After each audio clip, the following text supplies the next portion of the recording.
Mine doesn't need to be.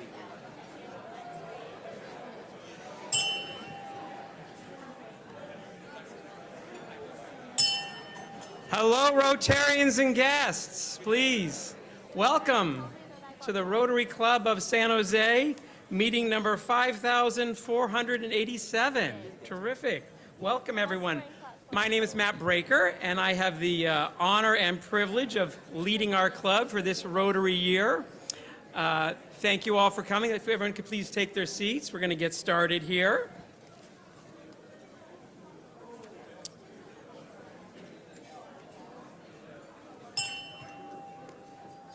Okay.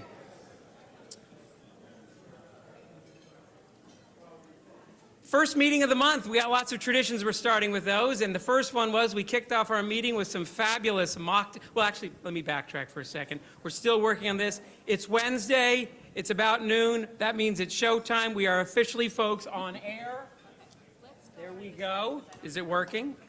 Okay, it's working. That's good. We're working on a stand to raise that up for everyone to see. So as I was saying, first meeting of the month, we kicked it off with some fabulous mocktails, courtesy of Bert George. Thank you so much, Bert, for those. Those were terrific. Let's give it up for Bert.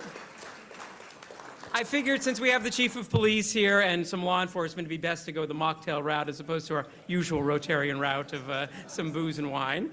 But thank you, Bert. And also a big thank you to Sammy and the whole Scott Seafood team who gave us some terrific bites to start our meeting. Those were terrific. Let's hear it for Sammy and Scott Seafood. I want to say thank you to our executive chefs who were the greeting line today. They are headed up by Rick Alpers, Sam Wool, and Jim Nielsen. So let's hear it for the executive chefs. Okay.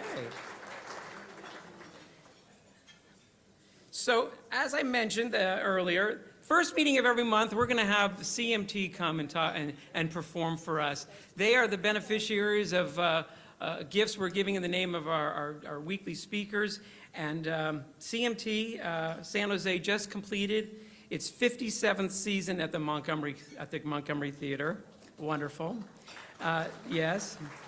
And this summer's Rising Stars production of Guys and Dolls featured 100 middle school performers. It's fabulous.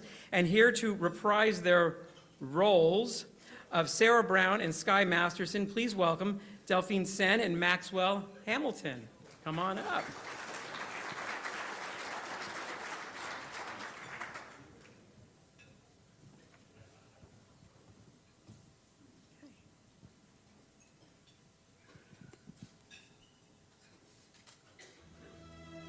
For I've imagined every bit of him, from his strong moral fiber to the wisdom in his head, to the homey aroma of his pipe.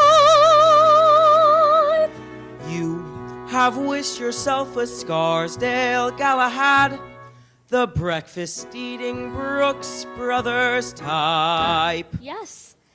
And I shall meet him when the time is ripe. You've got the guy all figured out. I have. All figured out, huh? All figured out. Oh no, when my love comes along, I won't take a chance. For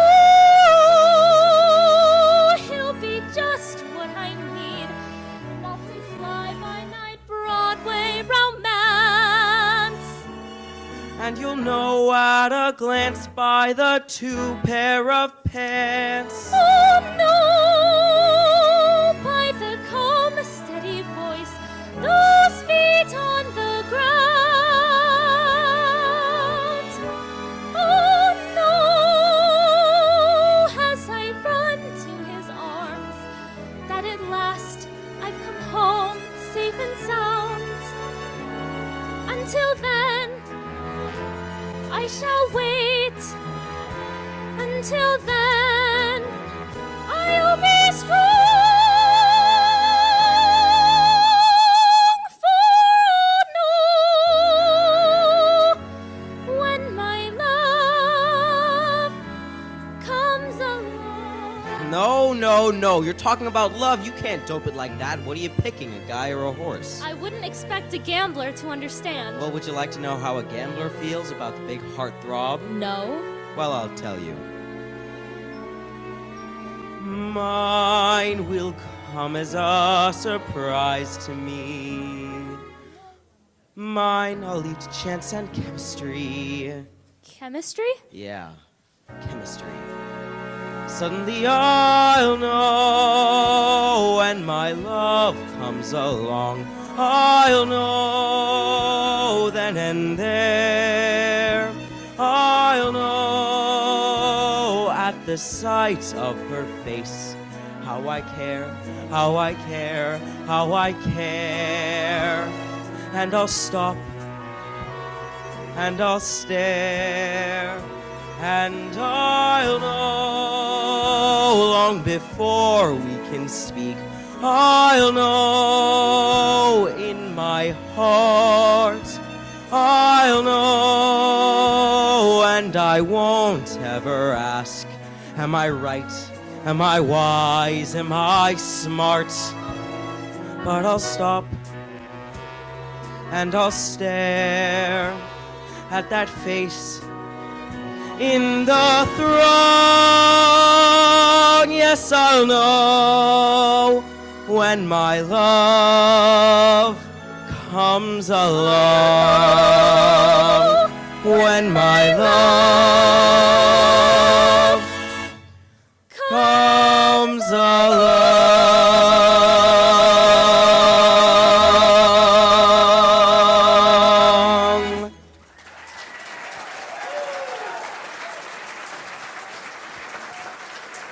Fabulous. Thank you so much. That was terrific. Thank you, Delphine and Maxwell. That was terrific. Okay. Next up, we've got our traveling microphones with Trish Dorsey and Margaret Tomasea. Where are they? Oh, there we go. Okay, let's have a little introduction. Trish, take it away. Tell us a Hi, little bit. everybody. Good afternoon. My name is Trish Dorsey. I'm the Vice President of Community Engagement for Goodwill of Silicon Valley. Terrific. Welcome. Hi, I'm Margaret Tomasea. I'm a community volunteer. And who are each of your sponsors? Suzanne Wolf.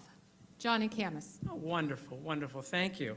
Okay, well, let's do some Rotarian and guest introduction. If you're Rotarian with a guest, please stand, and we will, at the traveling mics, we'll go to you for some introductions. We're going to start on the left side of the room. President Matt, my name is Evgenia Murfield. I'm with Silicon Valley Monterey Bay Council Scouting America. My sponsor is Mark Lazzarini. And I have with me today my colleague Amanda Shaw, who is our marketing director, and she's also a fellow Rotarian from Santa Cruz Sunrise Rotary. Welcome. Fabulous.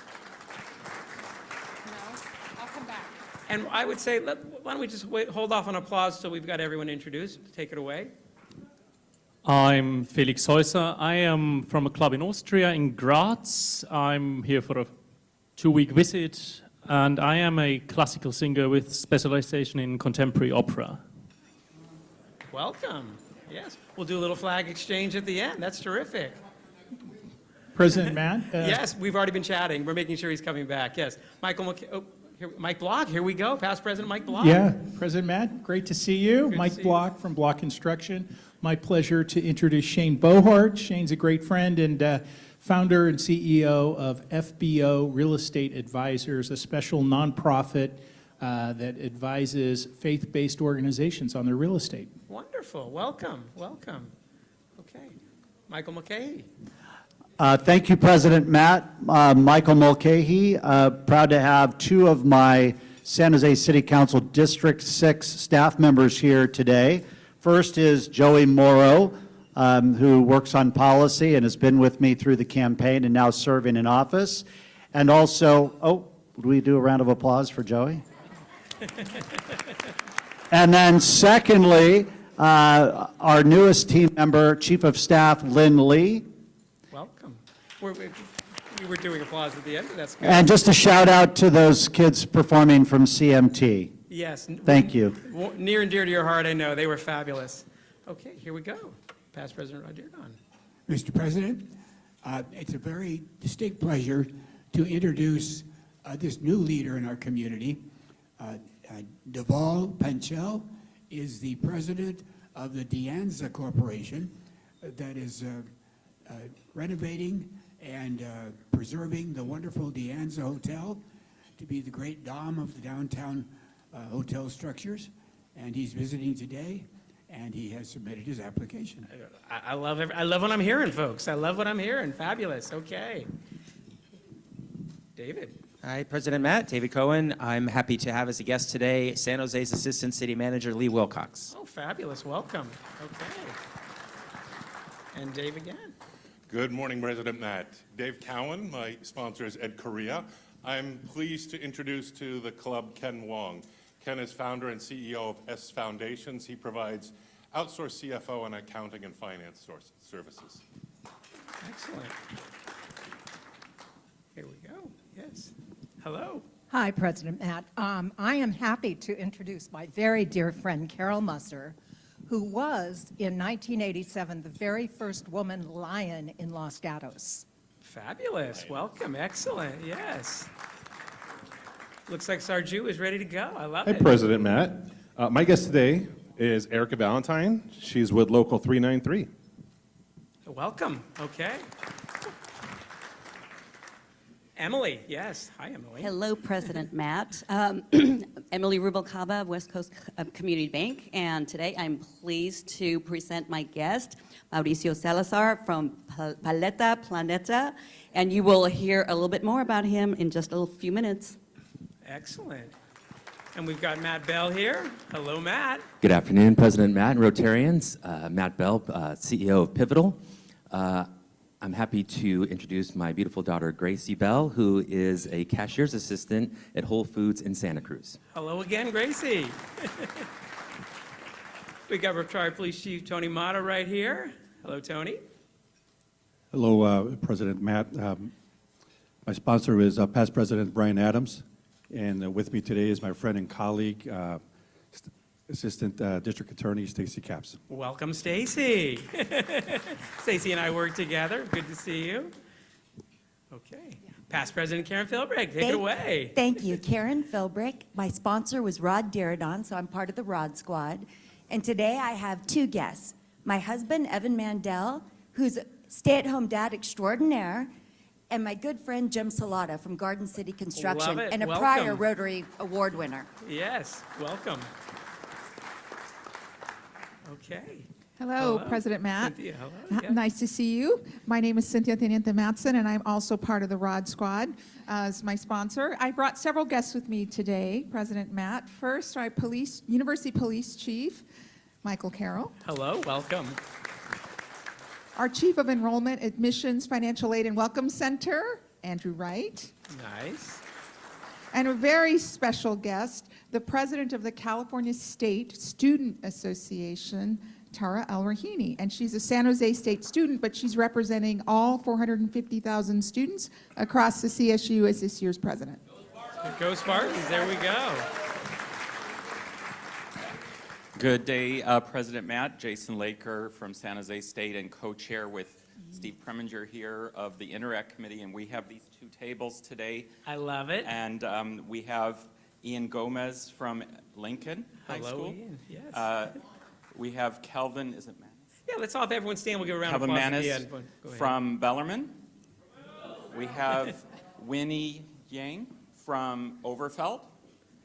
We have Ryan Liu from Yerba Buena, who's the Area 8 Director for Interact. And we have Interim Dean David Whitenack, Dean of the College of Education, and Janine Perez, who's the Director of Outreach and Alumni Engagement. And everyone here, and then, Ethan. Ethan, you're here too, good. Ethan Pham from Santa Teresa is here as well. So we got a whole crew to celebrate Interact student is leadership. thriving. Welcome. Let's hear it for all of our guests today. Welcome, all of you. Okay. Next up is our monthly series of Did You Know? By past President Karen Sinanu-Towery. No slides today, so you won't have to worry about me interrupting you. The time is yours. Take it away. Excuse me. Thank you. It's that time of month to give a little bit of Rotary history. Did you know that our Rotary Club had an honor league? An honor league.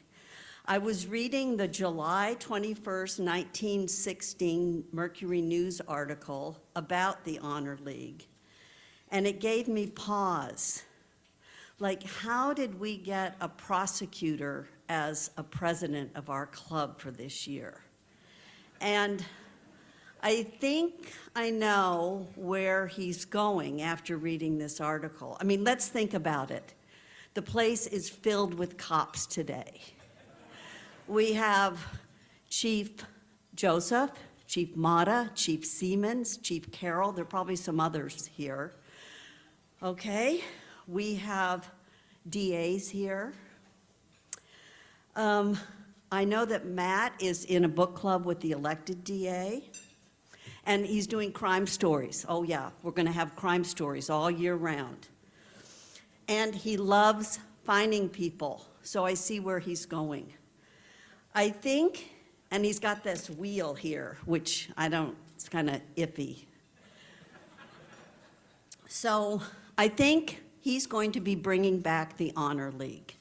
And let me read to you exactly what it was. Rotary Club's Honor League gets results. One man already in court as a result of law enforcement plan. It pays to have 100 or so volunteer traffic officers riding around through the county reporting instances of people violating traffic laws. District Attorney Arthur M. Free and Sheriff Langford learned yesterday when results of the DA's talk before the Rotary Club urging each member to report traffic violators began to pour in. This was our club. Many times during the day, the telephone rang in the offices of the two officials named yesterday. And in each case, the number of the offender's machine, I think they mean the car license plates, but license plates were pretty new in 1916, was taken down carefully. One man, Fred Otis, and I tried to find more information about Fred, but I couldn't.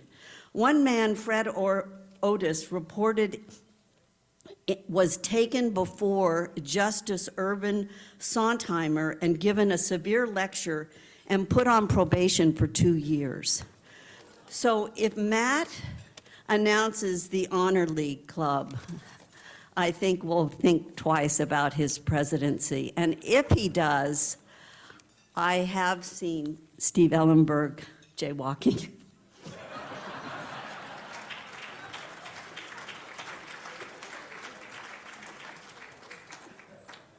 I love it. I will also add that Steve Ellenberg had an idea, which we haven't totally ruled out, of a little jail table for the finding crowd and whatnot. So stay tuned. We may get to that.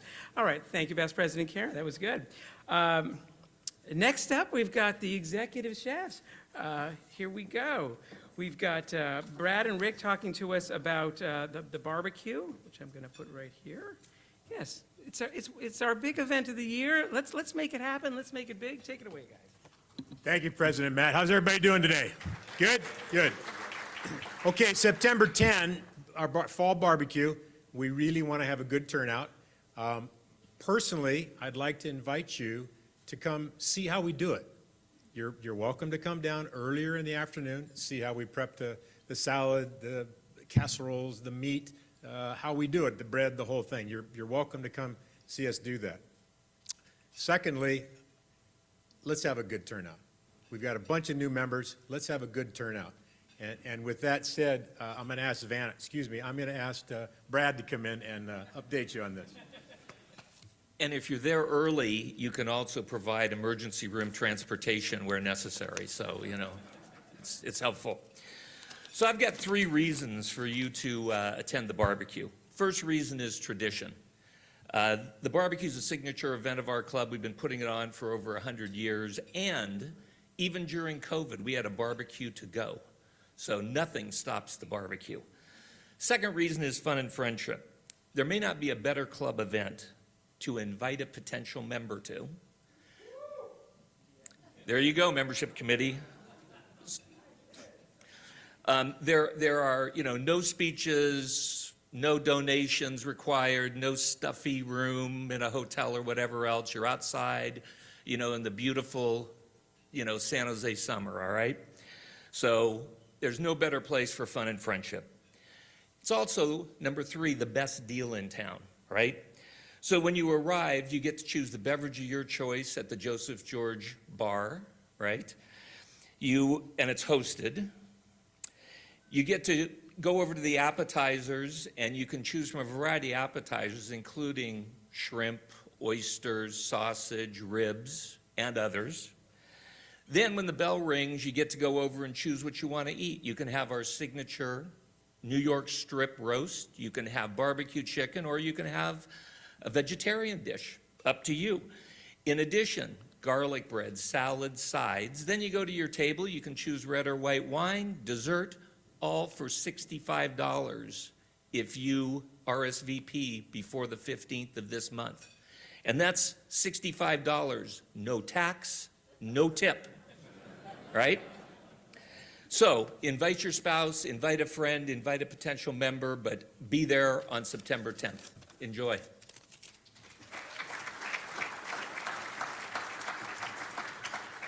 Yes, let's have a big showing out there. Bring guests, bring partners. It's always a great event. I want to add a couple things. First of all, the Fun and Friendship Committee is going to lead a tour of San Jose History Park before the barbecue starts, starting around 3 p.m. It has limited space, so please sign up out in the lobby at the end of the meeting if you'd like to do that. We did it before, actually, very popular, so please check that out. And yes, now's the time to strike. The prices are low, so please, we've got the QR code. I'm going to put it up again at the end of the meeting. You can also sign up in the lobby if you like. So thank you. Okay.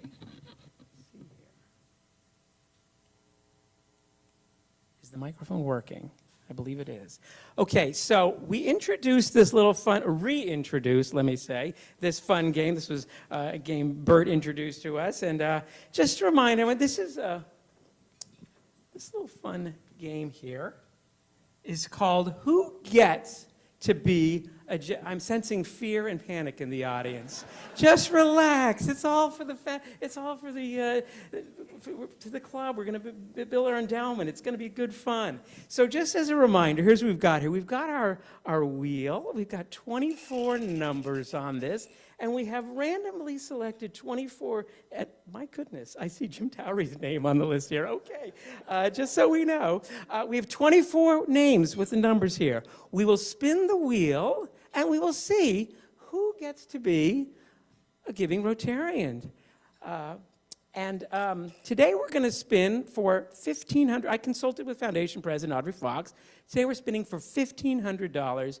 Are we all ready? Relax, folks. It's for fun. We're doing it. It's going to go into a good cause. Are we ready? Here we go. Let's see who we've got here. Number 11. No, number 11, past President Jay Ross. Jay Ross, I love it. Okay, terrific. Jay, here's what I'd like to do, because part of our tenet is it fair to all concerned is one of our tenets. So what I think we should do is I will ask you a trivia question, a Rotary trivia question. If you get it right, off the hook. You get it wrong, you get to be a generous Rotarian. Are you game for that, or what are your thoughts? Can we get a traveling mic to past President Jay, please? Where's our traveling microphone? Do I have to pull a full Donahue and... It's coming, so sorry. What are your thoughts on that, past President Jay? So let me get this straight. First of all, I never win anything. You're the luckiest man in the world. What can I say? I just won the opportunity to pay money to the foundation. Is that right? That is exactly right. The gratitude is oozing. Let's hear it for past President Jay. And do I understand that you're going to allow me to answer a trivia question that if I get right, I win the chance to not give the money? Yes, I like that. You're a quick study. I like that. Like this. So look, you can ask me a trivia question. but I really think I'm going to take an opportunity and pivot what you're asking me. Perhaps everybody is aware that John Hopkins recently passed away. John Hopkins, the founder and name of Hopkins and Carley, which was founded in 1968 until we became Lathrop GPM October 1 of 2024. I had the benefit and pleasure of working with John for my entire 34 years at Hopkins and Carley. Tremendous person, tremendous role model, tremendous leader, established some core values at Hopkins and Carley that carry on a legacy of community involvement, a legacy of high ethical standards, a legacy of outstanding client service, among other things. And that continues on even with his passing.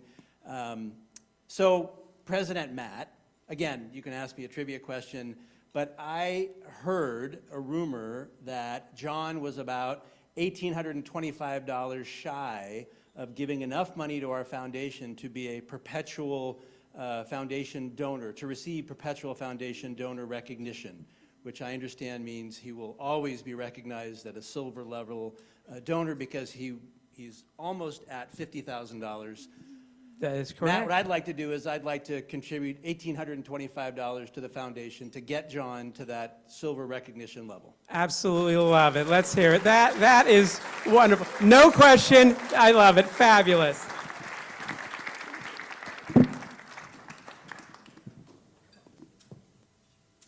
Past President Jay, just wonderful. Love that Rotary spirit. Love that generosity. Thank you so much. Okay, next up we've got Emily Rubalcaba and Kelly Dipple talking about another one of our first of the month traditions. Take it away, folks. Oh, let me add one other thing before we do that. Jay, of course, I have a challenge coin for you. Do not leave the building without the challenge coin. Thank you so much. Take it away, folks. Thank you very much. I am so excited to be here, and I am part of the SNP and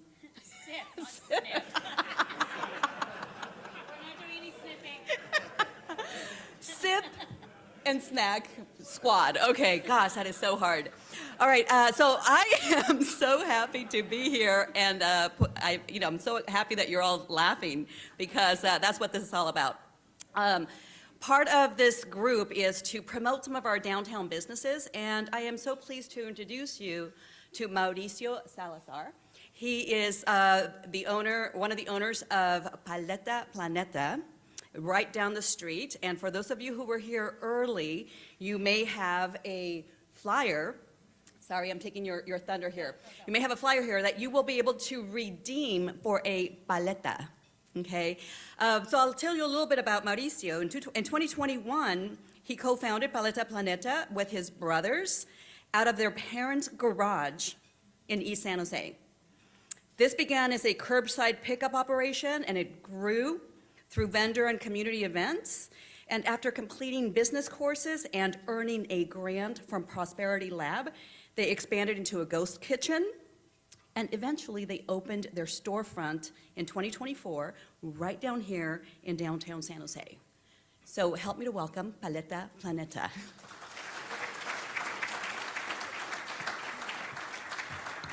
So if you are one of the lucky first 50 people that came to the meeting today, please find Mauricio, and you can redeem your little ticket here for a paleta, which is Espanol for popsicle, Fernando, wherever you are. Thank you. If you can't stay for the entire meeting, please hand it off to somebody at your table. Thanks, everybody. I love it. Thank you. And Emily and Kelly, I have a couple challenge coins for you as well. I love this program. It's not only fun, it's building goodwill with the restaurateurs in the in the downtown. Hopefully we're future Rotarians, so thank you both. That's terrific. Okay. We heard from the Washington School Committee last week, and I just wanted to give an update. They had their first event of the year, which was a back-to-school event for the teachers, and some photos here. Here they are. They put together a nice spread to welcome back the teachers. That's our committee there that was able to make it that day. Terrific. Here they are, handing out, giving out the food. The teachers enjoying them.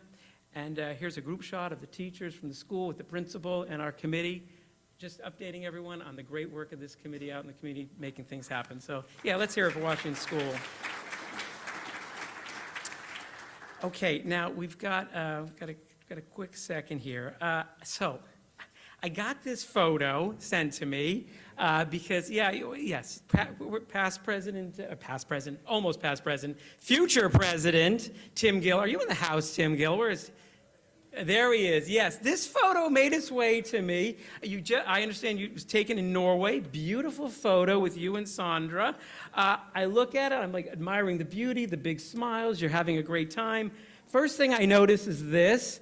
Yes, of course, because Sandra's fabulous. She has the rotary wheel on her quarter zip. Very nice. We can count on Sandra. That's terrific. I look a little closer. Future Mr. President, something missing here. Yes. I was going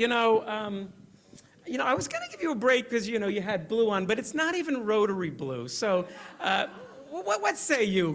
What say you, Future President? President Matt, would you believe that I was wearing rotary underwear? We really don't want to know. I'm sorry. That might have to increase the fine. Go ahead. Would you believe that I have a permanent rotary tattoo on my backside? Stop while you're ahead. I'm afraid where this is going. All right, it's not the truth. But I plead guilty to violation of Rotary Penal Code section, and I throw my mercy at you, Your Honor. I love your spirit. I love your energy. We will get you away with a $100 fine. Thank you, Future President Tim. Yes. No, we love you, but you got to wear the pin wherever you go. So terrific. Okay, just a couple quick updates here. We've got the Rotary Golf Committee group meeting for a golf outing on April 19th. Sign-ups are in the lobby there. And then, excuse me one second, Fun and Friendship, also sign up for this fun event on August 17th. They'll be in the lobby. Please sign up for that. It's going to be a great event. Next week's speaker is Sarah Bond, talking about California's future workforce, challenges, and opportunities. So that's going to be a good one. And today, we have the San Jose Police Chief Paul Joseph talking to us about public safety and 21st century policing. And Chief, just so you know, we've made a donation in your name to the Children's Musical Theater. So I'm happy to do that. Look forward to hearing your talk. And when you're done, I'm going to give this beautiful challenge going to you. But I'll turn it over now to Jim Towery for an introduction. Let's hear it for Jim. Thank you, President Matt. I have the honor of introducing our guest speaker tonight, Chief Paul Joseph, who is the Chief of Police for San Jose Police Department.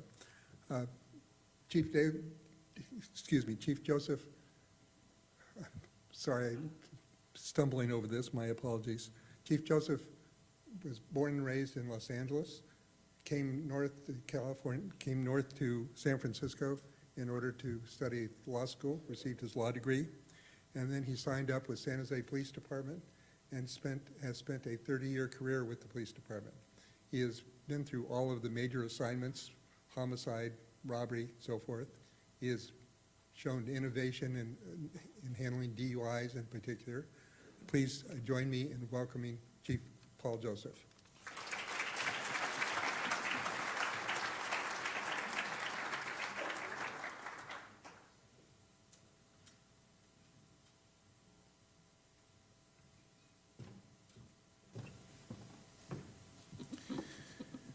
I guess you guys run a tight ship, so I'm told to keep my eye on the clock there. I want to leave enough time after my remarks are done for questions, because I think sometimes that stimulates the best conversation.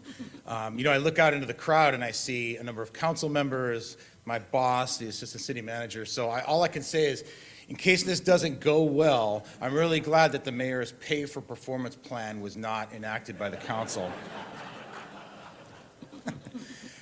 Let me talk first just a little bit generally about what I consider one of the biggest challenges that the San Jose Police Department has, and that's how to police a city of 1 million people with 1,000 cops. So yes, I am starting by whining.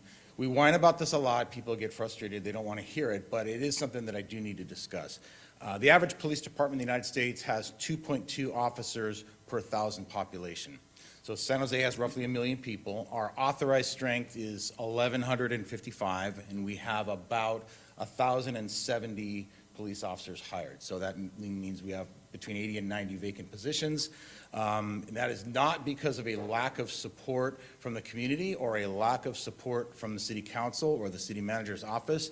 One of the sad ironies of my time as a chief, and I'm sure Chief Mata would agree, is that we had a city government that would have loved to have given us more cops if we could simply hire them. But after 2020, hiring became tough for all of law enforcement in this country for a variety of reasons. So, enough whining. What am I going to do to police this city of 1 million people? Well, I think there's 3 things that we need to do that can make us an effective law enforcement agency. The first is we have to rely on technology. If we're not going to be bigger, we've got to be smarter, we've got to be more efficient. One of the biggest technology innovations that we started a few years back was the acquisition of the automated license plate readers. Those were an absolute game changer for our department. What we have now is license plate readers. I think we have roughly 500 of them throughout the city. And when a car passes through an intersection, these cameras take a snapshot of the plate. And so what does that do for us? So it does a couple of things. It gives us real-time alerts when a vehicle that is wanted for some reason, either the vehicle is stolen or the vehicle is used in a felony crime. We'll get an alert to our dispatch center. They will dispatch units out to try to find that wanted vehicle. But what it really does is it creates a database of images for us that can be searched by our detectives. So, for instance, the very first ALPR win that we had was a robbery at Peter's Bakery at Alum Rock and White. So at the time, we had only one intersection in the city with ALPR cameras. That was a corner of Kirtner and Monterey, not very close. However, we had a robbery where they opened very early to get prepared for the morning and to bake the goods and whatnot, and some subjects came in, robbed the store, assaulted the employees, and we had a vehicle description. The database of the ALPR cameras can be searched by vehicle descriptors. So we're able to find this unique vehicle passing through this one intersection several weeks prior, nowhere near where the crime occurred, got the license plate, did follow up, and took 5 people into custody.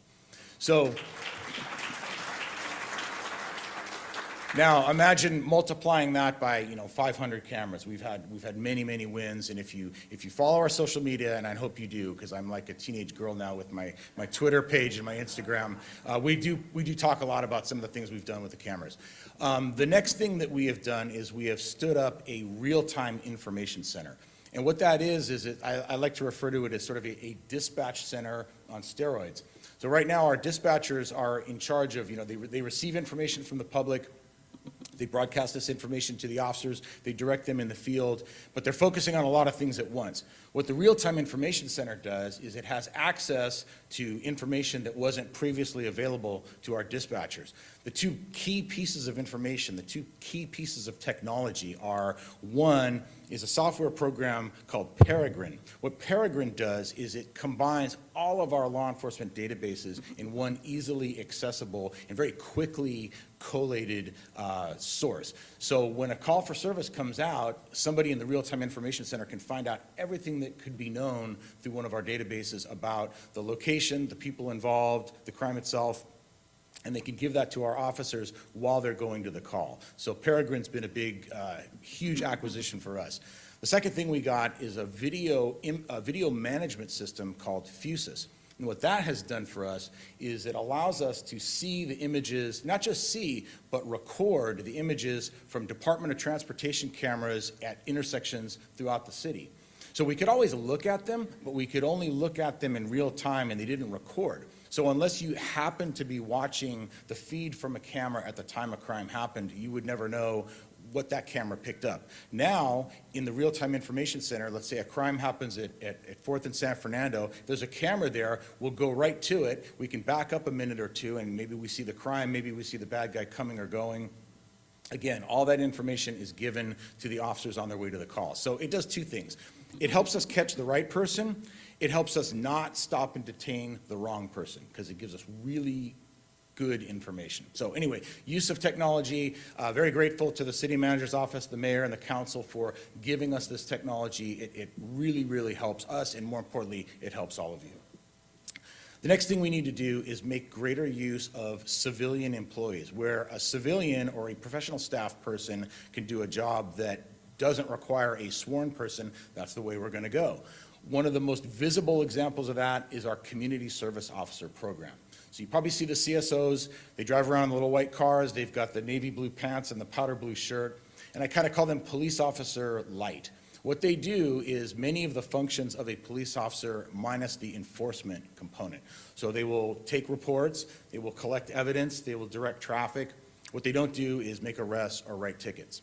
So the CSO program has been huge for us. We have not quite enough CSOs to have one in each patrol district every day, but we're getting closer. It's easier for us to hire CSOs than it is to hire police officers right now, so we don't have very many vacancies in our authorized strength. Another example of the use of professional staff is crime analysts.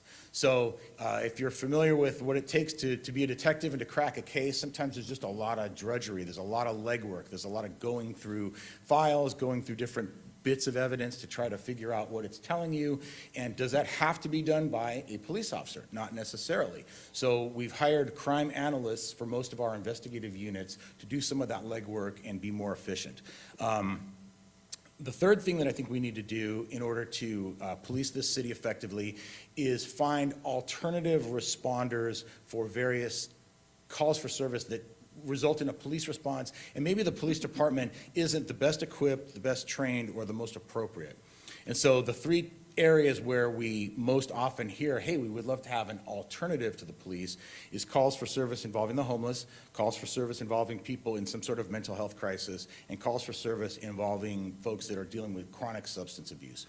So that's not entirely up to us for a couple of reasons. One, there's a lot of overlap between public safety issues and some of those types of calls for service. So in other words, we wouldn't want to send somebody if it could potentially put them at risk, in which case the police are going to go. The other part of it is we don't run those kind of programs. We don't hire mental health clinicians. So we partner with the county, we partner with different non-governmental organizations. We're trying to find ways to get the right people to the right kinds of calls.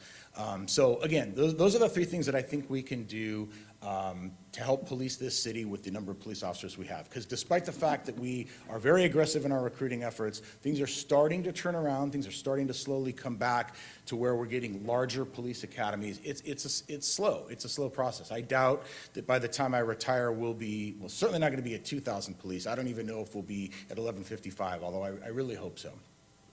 So I got some suggested questions, and a lot of them had to do with different issues related to trust, building trust with the community.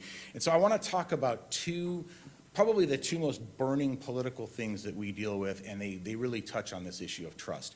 So the first one is immigration enforcement in the city of San Jose, and how are we responding to that? So 2 days after the election, I was at a press conference out in East San Jose with a number of elected officials and community organizers and just folks from the community, and I reiterated a long-standing policy that the San Jose Police Department has had of non-involvement in immigration enforcement. So let me just say right from the horse's mouth, we will never detain or question anybody about their immigration status. We will never detain or arrest anyone because of their immigration status.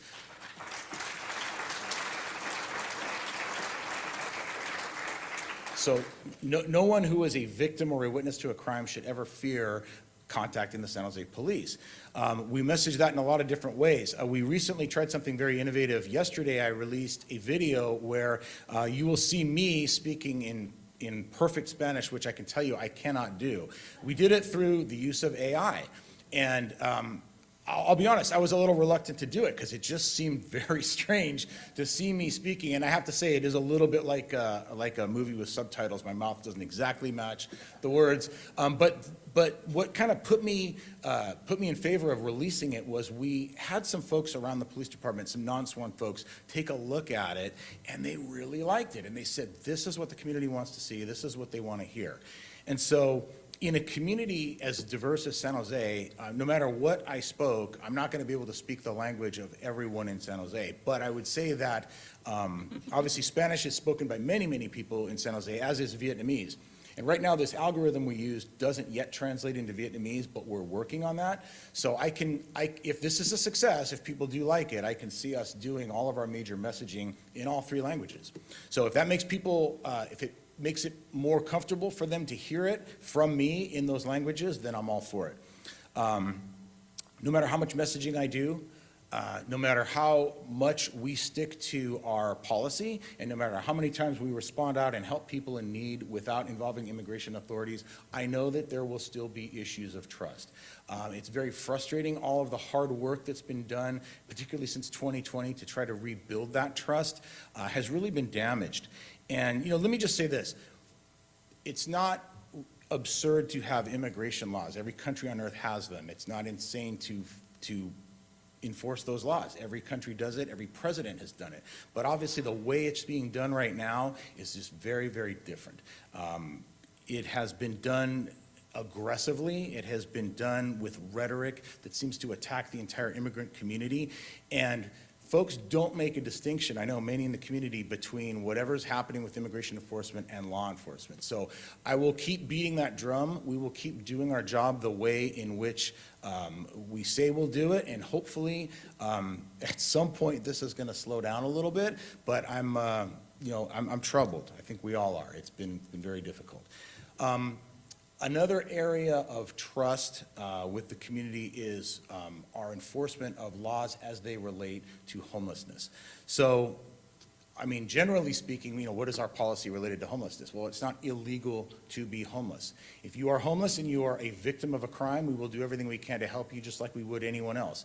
As you may know, we have solved every homicide that's occurred in the city of San Jose for the last 3 years running, and I think we're running at 100% for this year as well. That is due to incredible work by the men and women that come here every day, and that's both the sworn and the professional staff that I talked about. We put a lot of resources into each homicide right at the front end, and that is really what makes a difference. But many of those homicides involve people in the homeless community, and we pursued them with every bit as much hard work and effort as we did any other homicide. Similarly, if you are homeless and you commit a crime, well, then you are subject to some kind of enforcement action. So where's the controversy? That seems really fair. That seems really even-handed. Why would anybody have concerns? Well, there are a lot of what are referred to sometimes as quality of life crimes that impact people in this community.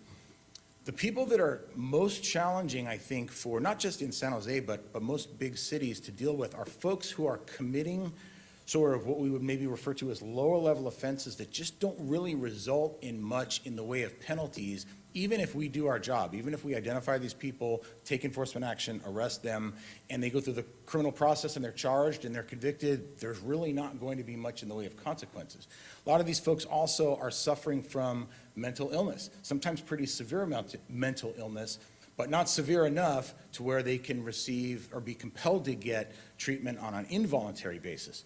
And yet, I think we all know that we in this community and others feel the impact of these folks being out on the street. If you run a small business and there's a guy standing in front of your store with his pants around his ankles screaming at the top of his lungs, that's not going to make people want to come in and patronize your business. If you live in a home where you're working hard to make a nice home for your family and make sure things are safe for your kids, and there's an unsanctioned encampment nearby and there's all the things that go along with that, it's probably pretty impactful. So I think that it's important to be empathetic to the people that are struggling on the street. And I don't mean to say that everyone that is homeless is suffering from one of these things, because people get there for a variety of reasons, but many of them are. But we also need to be empathetic to the folks that are just trying to live their lives here in San Jose, run a business in San Jose, and are impacted by some of this behavior. In the recent budget message, we were directed to create a neighborhood quality of life team, which we did. So I pulled 6 officers and 1 sergeant from some other units within the department, units where I thought the impact would be minimal, and they are now out focusing on the impacts of unsheltered homelessness to our community. So I'll give you a really good example of some of the work that was done recently. I was part of a lengthy email thread that included a lot of the people in this room, I think, from a business owner near the Bacardo Reception Center. And as you can imagine, if you're trying to run a business in that area, there's a lot of impact from unsheltered homelessness. So the straw that kind of broke the camel's back for this gentleman was that his new truck had been vandalized by a subject that he sees in the area every single day. The guy came up and, for whatever reason, just started throwing rocks at his truck and broke off the side view mirror and smashed the windows and dented the doors. And I mean, I think we could all agree we would not want that to happen to our vehicle. So it's not wrong or cruel of this man to wish for this behavior to stop. So what are we going to do about it? So I took a look at the case. I read it. It was assigned to a detective, but I'm pretty sure that given the amount, the caseload that we have, remember I whined about our 1,000 officers, it's probably not a case that a detective is going to be able to jump into with the kind of resources that we put into a homicide. It's also the kind of case that the patrol units are going to go out and take a report and probably not have a lot of time to follow up on. So I called the sergeant of our NQUAL unit and I said, this is a tailor-made case for you. Can you guys work on this case? So what they did is they went out and met with the patrol team in the area who said, yeah, based on the description you're giving us, I think we know who that is. In fact, we just arrested him for domestic violence. So the NQUAL officers created a photo lineup. Patrol officers went back out to the victim, presented him the photo lineup, and he picked the individual that they thought it might have been. So the next day, there was a call for service where someone was throwing objects at the Bacardo Reception Center, just standing on the sidewalk and throwing things at the doors and the windows. And so we know this guy has a live arm, so that's good. We went back out, and sure enough, there he was. So we arrested him. We had obtained an arrest warrant for felony vandalism because the vandalism to the truck was over a certain amount of dollars. And we also charged him with committing a new offense while out on bail. So I sent an email to the gentleman that owned the truck. He was quite pleased, very happy that we had identified and apprehended this violator, and all was well, until about 3 days later. So I got an email from him again saying, what on earth is going on, Chief? I just drove down the street and this guy's sitting on the curb. I don't understand. I thought you arrested him. Well, when the man got to court and was arraigned, he was released on his own recognizance, meaning he was released without having to post bail. I'm not saying that was a wrong decision by the judge. I will say that the offender was out on bail for another offense previously, so it's odd to me that you would OR somebody under those circumstances. But this is the challenge that we face. So maybe I didn't stop my whining at my talking about our staffing. Maybe I'll whine a little bit about the justice system. But here's all I'm going to say. I'm not going to make a judgment value, but I will say this. If there are no consequences when the police do their job, identify a suspect and arrest them, and they're charged by the district attorney's office, and if there are no consequences for that, then the criminal justice system is kind of irrelevant to solve the problem. So if we're irrelevant, and I'm not saying that, I'm not saying, lock everybody up for chewing gum in class. I'm not saying that at all. I'm just saying that if we're not going to be the answer, then what is? And I haven't seen anything that's going to take the place of that. And I'm not sure, once upon a time, you would get arrested for something, and when you went to court, if you were convicted, then it came down to the judge and the attorneys and the probation department deciding, well, what's really the appropriate penalty here? How can we help this person? Because everybody wants the same thing. Everybody wants the crime to stop, and if the crime can stop by locking up the offender, then maybe that's the answer. If the crime can stop by getting the offender some help for the underlying reasons for which he or she is offending, then that's the answer. So that's really the calculus. But if someone is not going to even get to that stage, then I'm not really sure where we're going. So what I will say is this. The San Jose Police Department and NQUAL and all the officers here will not stop doing their job. We will not stop taking enforcement action where appropriate. We will not stop responding to calls for service. We will not stop bringing cases forward. I know we have a great partnership with the DA's office. I know they will not stop charging people when it's appropriate. But this is up to all of us as voters and community members to decide what do we want to do about these issues. And there's a lot of answers. I hear sometimes, we're not going to arrest our way out of homelessness, and we're not. But we're certainly going to be a part of this. To say that we're not going to arrest our way out of something, I think, to me, is a way of saying we are not the complete answer. We are a part of the equation. Obviously, there needs to be a way to get mental health and substance abuse services to people in need. And unfortunately, I'm not an expert here, but just my 33 years of policing, my observation has been sometimes people on the street are in a state where they're just not making great decisions. And whereas it would be obvious to an outsider that, gee, this person needs some help, the person themselves might not be ready to get there. So if we can maybe break the cycle, get them out of the environment in which they're deteriorating and try to get them some help, in my opinion, that might be a good thing. So we have to come up with some mechanisms for that. So I'm trying to see where I'm at the clock. I think, I don't want to just ramble on and on. I think that sometimes, like I said, question and answer is the best form of dialogue, and so I want to leave some time for that. So does anybody have a question? And if I could have gone to the end of my speech and avoided all the questions, but I want the questions. Yes, sir. Chief Joseph, thank you very much for that great speech. The San Jose Chamber of Commerce and I went down to LA and Beverly Hills last spring of 2024. And the technology that you mentioned with the license plate readers and others, one piece of technology that you didn't refer to were drones. The city of Beverly Hills has a division that uses drones out and about in the community on a daily basis. Is San Jose PD considering the use of drones? We are, but I will say this. It's much more difficult to cover a city of this size with drones than it is a city. Most of the cities that are using, so there's a program, so we do use drones. So first of all, we have a lot of drones. We do deploy them on calls for service that we have already responded to. Drones as first responder is just another way to get eyes on a problem quickly as officers are responding to a call for service. So yes, we are looking at that, but I would say that the amount of drones it would take to provide coverage in this city, and one of the things to remember too is these technology companies they have a very good business model, which is they suck you in, and then the costs start going up, up, up, up, up. So we have air support through our helicopter. We're looking at acquiring more air support, but I think that drones as first responder is definitely something that a road that we would like to go down at some point. Just not quite ready to get there yet. Chief, Sean O'Kane, could you talk a little bit selfishly about the San Jose Police Foundation and what we do in raising money for the men and women of the department for things that aren't budgeted, and some of the things that are really important that the public doesn't know, such as the meditation rooms and the K-9 unit, the implements for you to do your job better, as well as bringing the public and the department together for better conversation. Well, Sean, you just did it.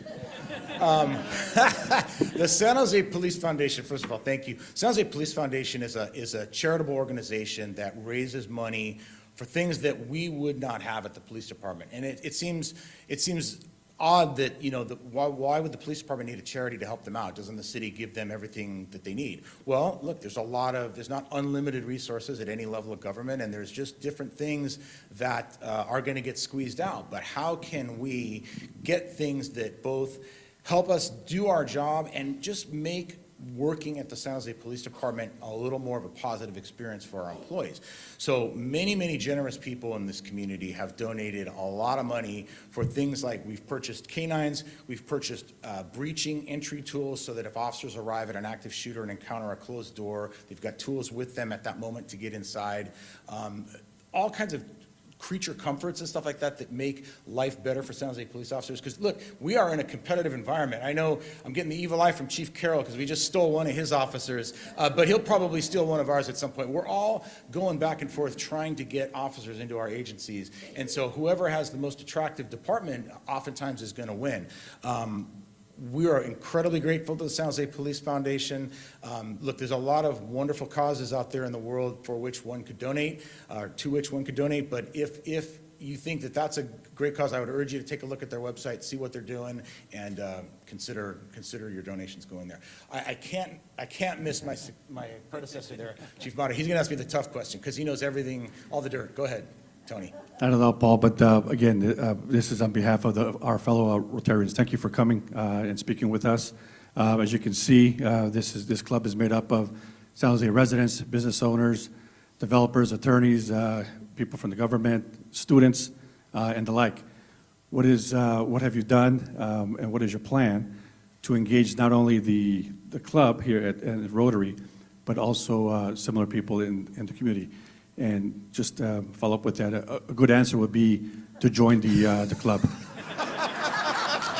Love the question. Chief Mata is really good at sneaking up on you. I would be honored if you would have me as a member. Thank you, Chief. Love it. Hear it. Okay. Thank you. Okay. All right, Well, thank you. Thank you, Chief Paul Joseph. We're going to do a photo here. Time. Thank you so much. That's for you. Okay, well, that was excellent. Tony Mata, I like the way you rolled. That was good. Okay. Okay, great meeting, as we always do. Try to educate, inform, and have a little fun along the way, and I think we accomplished that. So with that said, I'm going to put up here, we've got the Rotary Barbecue. Just want to remind everyone to take that QR code and sign up now. Bring friends, bring family. You can also sign up outside. And with that, we'll make this meeting a wrap. Thanks so much.